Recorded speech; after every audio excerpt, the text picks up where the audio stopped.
ফিলিস্তিনের জন্য আমরা কি করতে পারি? ৭ই অক্টোবর ২০২৩-এর পর ফিলিস্তিনের গাজায় ইসরায়েলের গণহত্যা শুরু হওয়ার পর বাচ্চাদের লাশ দেখে চোখ শুকনো কারোরই নেই। সবাই কিছু করতে চান ফিলিস্তিনে না খেয়ে থাকা মানুষের জন্য, টাকা পাঠাতে চান। কিন্তু আমরা দেখেছি ইউনিসেফ খাবারের গাড়ি নিয়ে বসে আছে রাফা ক্রসিংয়ে। ইসরায়েল সরকার বলছে একটা গমের দানাও ঢুকতে দেবে না। আসলে গাজায় খাবার ঢুকানো সমস্যা, খাবার কেনার টাকা নেই। গাজার মুক্তিযোদ্ধাদের মূলত দরকার অস্ত্র, যা দিয়ে ওরা লড়াই করতে পারবে, খাবার ঢোকার রাস্তাটা পরিষ্কার রাখতে পারবে। এই সাহায্য আসলে আপনি আমি সাধারণ মানুষ দিতে পারব না, কোনো দেশকে দিতে হবে। মক্কায় এবারের ইতিকাফে এক ফিলিস্তিনি ভাই এসে দুদিন ছিলেন। তিনি বললেন, ইয়েমেন ছাড়া আর কোনো দেশই আসলে ওদের সাহায্য করছে না। ফিলিস্তিনের জন্য বাংলাদেশিরা কিছু করতে চাইলে আমাদের উচিত আগে আমাদের দেশে কাজ করা। বাংলাদেশ যেন ফিলিস্তিন না হয় সেজন্য প্ল্যান করা, দায়িত্ব নেওয়া এবং ফান্ডিং করা। কারণ বাংলাদেশকে ফিলিস্তিন বানানোর জন্য পশ্চিমারা এবং ভারত কাজ করছে, প্ল্যান করছে, ফান্ডিং করছে। ইসরায়েল ইতোমধ্যে ফিলিস্তিনে ৬২,০০০-এর বেশি মানুষ মেরেছে। আর নিউ ইয়র্ক টাইমস রিপোর্ট করে বাংলাদেশে নাকি জঙ্গি আশঙ্কা আছে। ভারতের মিডিয়া প্রোপাগান্ডা দেখেন, ঠিক ইসরায়েলের মতো এরা মিথ্যা কথা বলে। কিছু উগ্রবাদী হিন্দু ইসরায়েলি মার্সেনারি বাহিনীতে যোগ দিয়েছে মুসলিমদের মারতে। বাংলাদেশে আমাদের অনেক কিছু করার আছে, যা এখনই করা উচিত। আমাদের প্রত্যেকের যার সাধ্যে যা আছে তা করা উচিত।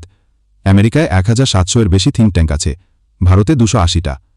বাংলাদেশে সেকুলারিদের থিঙ্ক ট্যাঙ্ক আছে, কিন্তু মুসলিমদের নেই। অথচ মুসলিমদের জন্য একাধিক থিঙ্ক ট্যাঙ্ক দরকার, যারা গবেষণা করবেন এ দেশকে মুসলিমদের জন্য নিরাপদ করার জন্য কি করা উচিত, কিভাবে করা উচিত। বাংলাদেশের স্বাস্থ্যখাত খুব নাজুক। ছোট্ট গাজায় কতগুলো হাসপাতাল কাজ করত, ইসরায়েল ধ্বংস করার আগে চিন্তা করুন। বাংলাদেশেও মিশনারি স্টাইলে প্রতিটি জেলা শহরে হাসপাতাল থাকা দরকার। বিজাতীয় মিশনারি এনজিওগুলোর বিরুদ্ধে দাঁড়ানো দরকার। মুসলিমদের জন্য সুদমুক্ত কোরদে হাসানার ক্ষুদ্র ঋণ উদ্যোগ নেওয়া দরকার, প্রতিটি গ্রামে, শহরের মহল্লায়। এ কাজগুলো নিজে না করতে পারলে আপনার আয়ের একটা অংশ আলাদা করেন এ ধরনের প্রজেক্ট ফান্ডিং করার জন্য। মাস্তুল ফাউন্ডেশন, হাফিজি ফাউন্ডেশন ও আসসুন্না ফাউন্ডেশনে নিয়মিত অনুদান দেন। বিশ্বস্ত মুসলিম এনজিওগুলো খুঁজে বের করে তাদের সাহায্য করুন।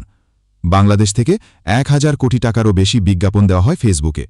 আপনাদের কাছে অনুরোধ থাকল, ফেসবুকে কোনো অ্যাড দেখে প্রোডাক্ট কিনবেন না। উল্টো কারো অ্যাড দেখলে তার প্রোডাক্ট বর্জন করুন। যদি আপনারা অ্যাড দেখে প্রোডাক্ট না কেনেন, তাহলে ব্যবসায়ীরাও ফেসবুকে অ্যাড দেবেন না।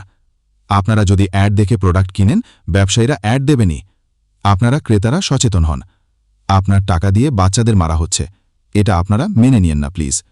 আপনার গ্রামে মাসে ২,০০০ টাকা দিয়ে একটা মক্তবে বাচ্চাদের কোরআন এবং ইসলাম শেখার ব্যবস্থা করেন। এগুলোর কিছুই না পারলে অন্তত নিজে ইসলাম শেখেন।